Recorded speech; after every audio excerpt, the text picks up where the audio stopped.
Hi guys, welcome to my channel. Today I'll be making an avocado salad.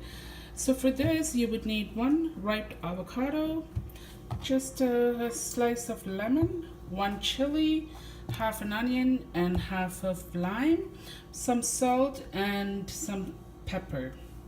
Cut the avocado in half. I'm going to be just making it a cube. Okay guys, so I diced up some the onions and tomato and the green chili. So what I'm going to be doing is I have cubed the avocado. I'll be throwing in the onions, the tomato and the chili.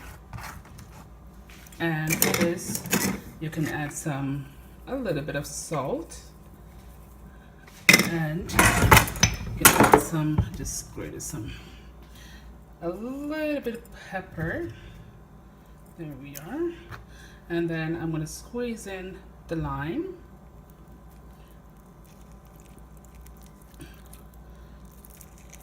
The whole half will do.